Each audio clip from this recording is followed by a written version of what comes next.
Nathalie Kosciusko-Morizet, bonjour, bienvenue. Bonjour. François Hollande a dîné hier soir avec une centaine de journalistes de l'Association de la presse présidentielle. 4 heures pour une opération de charme, d'humour, d'explication aussi. Il est réformiste, dit-il. La France est sortie de la récession, sortie de la crise de l'euro. La croissance est là en 2014. Êtes-vous convaincu? Écoutez, François Hollande essaye de convaincre, et avec modestie, il essaye sur de moins en moins de personnes, parce qu'il sent bien que c'est très très difficile. Donc au début, il y avait quelques millions Français devant ses émissions, il y en a eu de moins en moins, on a vu l'audimat chuter, et maintenant il fait des petits groupes de journalistes pour essayer quand même d'en garder quelques-uns, c'est ça? Alors hier, il y a eu une décision économique, c'est le taux du livret A qui est tombé à 1,25. Est-ce que ce n'est pas logique? Est-ce que la droite ne doit pas reconnaître qu'elle aurait fait la même chose? Le problème, c'est pas telle ou telle mesure, c'est l'addition des mesures. Si vous additionnez toutes les mesures prises depuis un an et qui touchent notamment les classes moyennes, parce que le livret A, c'est l'épargne de chacun, c'est le livret d'épargne populaire, ça fait beaucoup. Ça fait beaucoup, et surtout, ça fait beaucoup en rupture avec les engagements du président de la République. Donc je reviens à votre question précédente, on ne peut plus avoir confiance en rien. Et quelques dîners ou quelques émissions n'y changeront rien. On a un président qui, d'émission en émission, explique je n'augmenterai pas les impôts et je vais diminuer la courbe du chômage. Je vais inverser la courbe du chômage. Sur la courbe du chômage, on voit bien la méthode Coué, et malheureusement, on aimerait le contraire.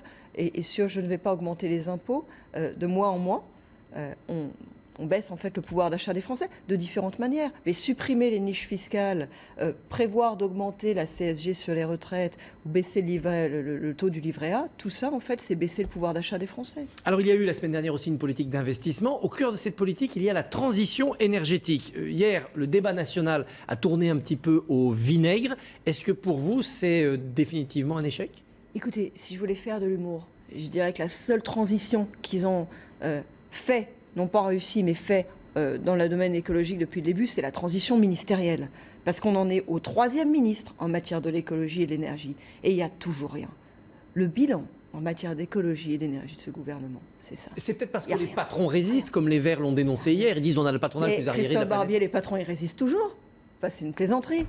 Ce ministère est un ministère qui est fortement soumis aux pressions. Fortement. C'est la raison pour laquelle on a besoin, quand on est dans ce ministère, et j'en ai fait l'expérience, d'être soutenu. On a besoin d'être fort, on a besoin de pouvoir se battre. Or, qu'est-ce qu'on a? On a un président de la République qui, à chaque fois que les industriels élèvent la voix, dit « Ah non, non, non, non », et il vire le ministre. Bah oui, écoutez, qu'est-ce qui s'est passé en juin dernier? Nicole Bricq s'était opposée, elle était ministre de l'écologie, ça n'a pas duré longtemps, on s'en souvient pas. Mais enfin, elle s'était opposée au lobby pétrolier. Le président de la République l'a fait sauter. Ça a été son premier geste en matière d'écologie. Elle a été sacrifiée sur les lobbies industriels? Écoutez, j'observe qu'on est juste au 3e ministre de l'écologie, et pour le moment, il ne s'est toujours rien passé. Je voudrais insister là-dessus. C'est un ministère qui est en charge la sûreté nucléaire, la sécurité industrielle, les politiques en matière d'eau, les politiques en matière de déchets. C'est normal qu'il y ait de la confrontation avec les industriels. C'est une réalité. C'est tout simplement comme ça que ça se passe. Il faut l'assumer. Et pour pouvoir la dépasser, il faut mettre de côté les idéologies et essayer de travailler dans le consensus, chercher des accords, comme on l'avait fait avec le Grenelle de l'environnement. Là, ils font le contraire. Ils arrivent avec de l'idéologie. Voilà, notre objectif, c'est de réduire la part du nucléaire. On ne sait pas comment on fait, mais on sait que c'est ça qu'on veut qu'ils sortent. Vous aussi, du coup, il n'en sort rien. Mais il n'en sort rien. Vous aussi, vous aviez cédé au lobby industriel, dit la gauche. Vous étiez allé dans le tout diesel, dit Anne Hidalgo. Attendez. Madame Hidalgo est en train, dans une fébrilité que chacun peut constater, de débauche de nervosité, d'essayer de retourner les choses. Mais vous savez, un mensonge beaucoup répété, ça ne fait pas une vérité. Vous n'avez pas aidé le diesel? La municipalité sortante a un bilan catastrophique en matière de diesel. Catastrophique. Je vous donne il faut être objectif sur ce sujet. Je vous donne quelques éléments factuels. La part du diesel dans les carburants utilisés par la flotte municipale, c'est un rapport de la Cour régionale des comptes, qui dit la Chambre régionale des comptes, est passé de 30% en 2006, diesel plus diester. En 2006, c'est 30% des carburants consommés par les flottes municipales, à 42% en 2010. 30% à 42% le diesel. Entre-temps, la même période, la part de GPL est passée de 22% à 11%. C'est-à-dire que la flotte municipale, les flottes publiques à Paris n'ont cessé de se dieseliser. Et attendez, ça continue. C'est-à-dire qu'en janvier dernier, on a renouvelé des bennes à ordures, on les a renouvelées entièrement en diesel. Donc il y a une dieselisation du parc public à Paris. C'est ça la réalité. Alors après, manifestement, gênée par ce très mauvais bilan, Mme Hidalgo essaye de retourner les choses.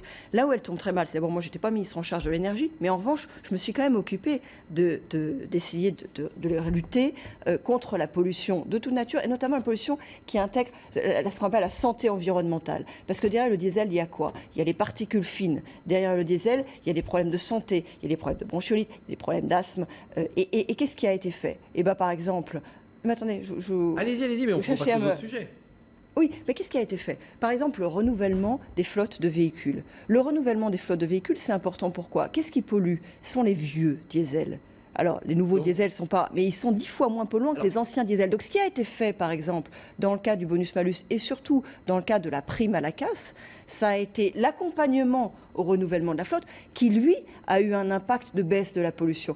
Donc, attendez, je voudrais insister là-dessus. Encore une fois, un mensonge 1000 fois répété ne fait pas une vérité. On a compris pour le moment, pourquoi il y a une telle agressivité sur ce sujet? Moi, j'ai fait une proposition sur le diesel.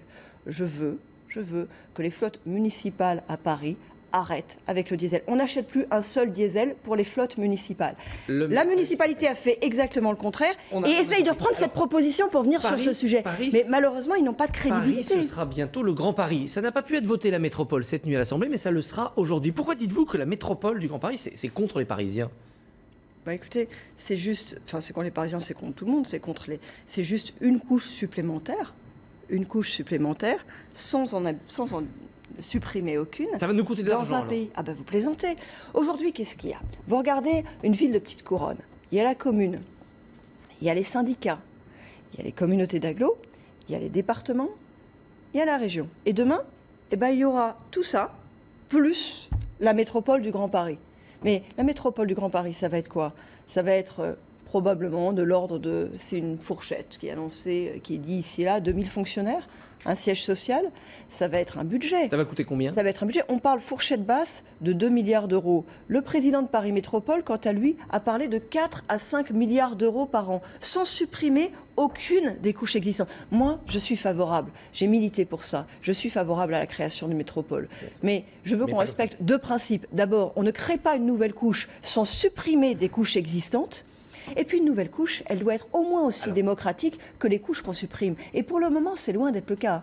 Parce qu'on crée un monstre, mais qui n'a pas de caractère démocratique. Un rapport de police confirme qu'il y a eu à Brétigny-sur-Orge des cailloux lancés sur les forces de l'ordre, des victimes volées. Quel sentiment cela vous donne? C'est un sentiment de dégoût et d'une forme d'horreur. Si vous voulez, il y a un côté vautour, vous voyez, vautour, prédateur, mais vautour dans cette image, dans cette pensée de personnes s'en prenant, cherchant avantage, cherchant à tirer parti d'une situation aussi dramatique. Vous avez l'impression que le gouvernement essaie de cacher cette réalité? Ben, c'est quelque chose sur lequel le gouvernement doit s'expliquer. Parce que manifestement, il y a une hésitation sur le sujet. On nous a dit non, finalement, c'était un acte isolé. Et puis aujourd'hui, ce qui apparaît, c'est que c'était plus sérieux que ça, plus important que ça. Moi, je ne crois pas qu'on lutte contre l'horreur, contre la violence, contre les problèmes de notre société en les camouflant.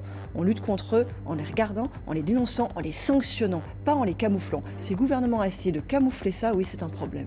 Un dernier mot, si vous êtes maire de Paris, vous quitterez l'Assemblée nationale? Ah, je l'ai dit, je pense que je suis favorable au non-cumul dans les très grandes villes et la mairie de Paris est un mandat immense, passionnant. Je démissionnerai le lendemain de l'Assemblée nationale. Nathalie Kosciusko-Morizet, merci, bonne journée. Merci.